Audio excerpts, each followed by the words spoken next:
Today I want to talk with you, the business owner, about how to get your time back. Every time I start with a new client, they feel like they're working way too much and don't really have control over their time. So you have a team. You've hired people, and somehow you're still the busiest person in the building. Your phone pings, rings, and dings constantly. People stop by with all the questions that you might have. Everything that requires a decision requires your input.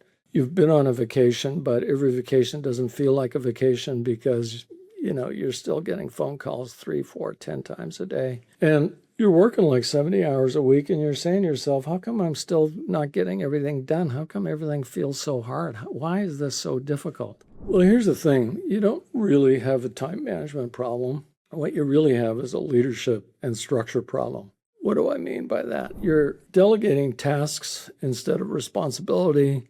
You're the hub and spoke. The metaphor, of course, if you think about what a bicycle wheel looks like, and there's the hub at the center of the wheel, and the wheel is held together by spokes. Well, what that means is if it wasn't for the hub, the wheel wouldn't exist. The wheel couldn't exist, and that hub is you. And without you, that business wouldn't exist. And so it's so dependent on you. In fact, the team is actually trained to interrupt you because the team understands that every time they have something they can't solve on their own, they need to come and talk to you. And when they talk to you, you take on the decision and you tell them what they need to do. What do you have to do differently? What are the 3 things that you would want to do to change how that business is currently operating? Well, the first thing is instead of delegating tasks, you have to delegate outcomes. What does that mean? When I was the president of a very big organization, I had about 10 people reporting to me. Of the 10, 9 of them had jobs or responsibilities where they were better at it than I was. What could I tell the CFO about how to do CFO or how to do accounting work? What could I tell the marketing person? What could I tell the HR person? Now, I happen to be an expert in one area of the business, and in that area, I knew the mechanics, the ins and outs, the nuts and bolts. But so what I came to realize is I couldn't tell them what to do. I couldn't even tell them how to do it. But what I could agree on is here's the results, here's the outcomes we're looking for. That we can agree on. How to do it, what to do, that's up to you. Now, if you need some help or you want some guidance or you want someone to help you think things through, of course I'm going to help you with that. But you're the expert, and I'm going to depend on you to deliver the outcome that we've agreed is what's required. So what's different in that is I'm delegating autonomy and authority. You're in charge. It's your call. Don't come to me asking me what should I do today, because I don't know. And so as long as you're tied to delegating tasks, do the books or whatever it might be, go to Fred's home and put in the new heat pump. And when you're finished there, if you have any problems, let me know. What that means is every time something needs to be done, someone has to call you. And what that really says in our world is you're a owner operator. And what that means is if anything happens in the business, it's because of your involvement in the business. And what needs to shift is that you convert yourself into a leader operator, leader owner. That means to me is that you're getting the outcomes of everything you need in the business through the efforts of others, that you're holding others accountable for the results that you need or the business needs, and that they're free then to figure out how to get those things done. Now, the second part of it is that you couldn't do, the direction I gave the team is you couldn't do anything that would be embarrassing if it was on the front page of the paper.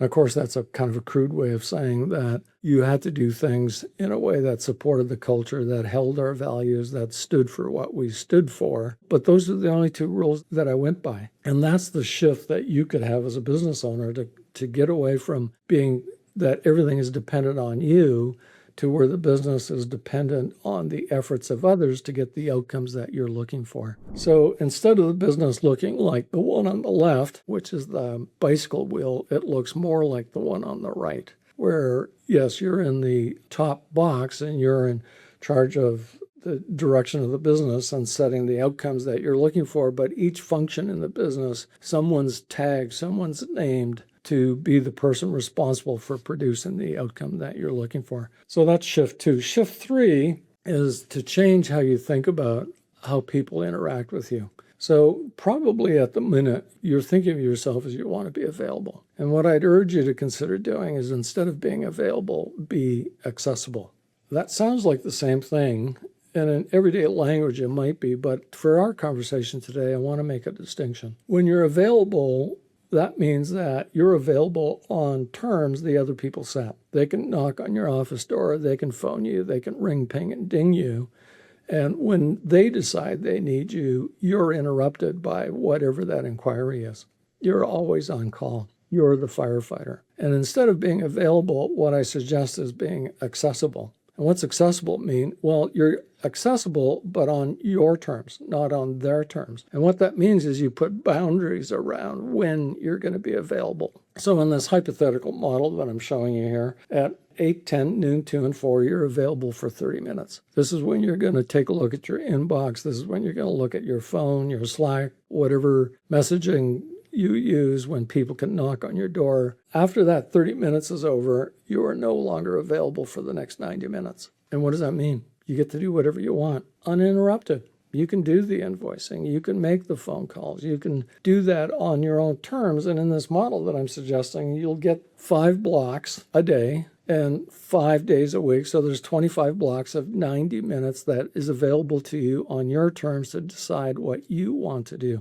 Now, in real life, what that probably means is, 6, 7, 8 blocks of those are for team meetings and the regular routine things that you do. And one of those blocks per day is probably going to be needed to handle the day-to-day things that happen, the emails, the tasks, the things that happen. But what that really says is that about 3 times a day, you're going to have 90 minutes to do the work that you deem is required, you deem is important, but you never get around to doing it because you never have time. And you never have time because others dictate how you spend your time. And as soon as you shift and decide, no, I'm going to dictate how I spend my time and where I put my focus, that's when the change, that's when the magic happens.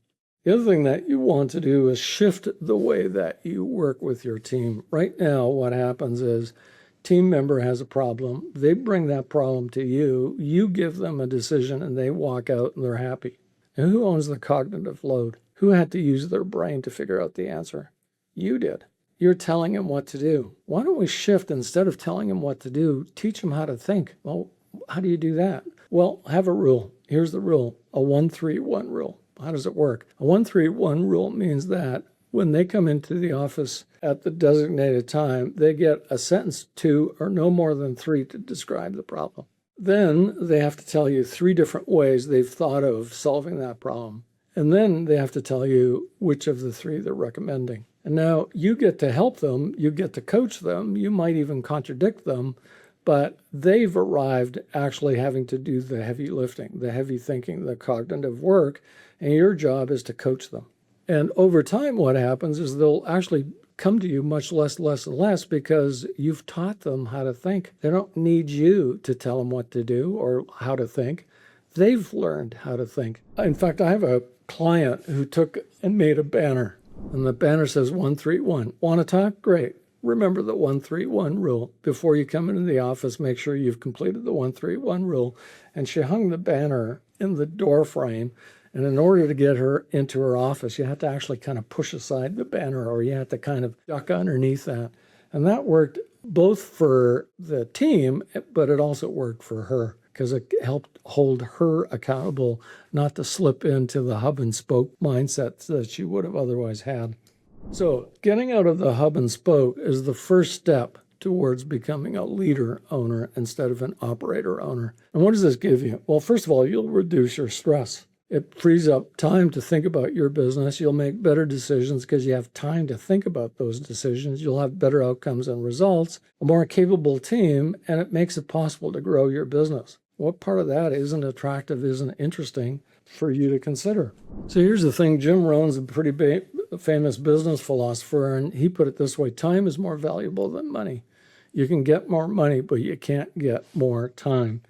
None of this is going to happen unless you decide to shift your mind from how you think about what your job is. Instead of thinking of yourself as I'm the go-to, I'm the hub and spoke, I'm the doer, you want to shift your mindset to I'm the leader. I'm the person that leads the people, that gets the results that we're looking for, the outcomes that we're looking for in the business.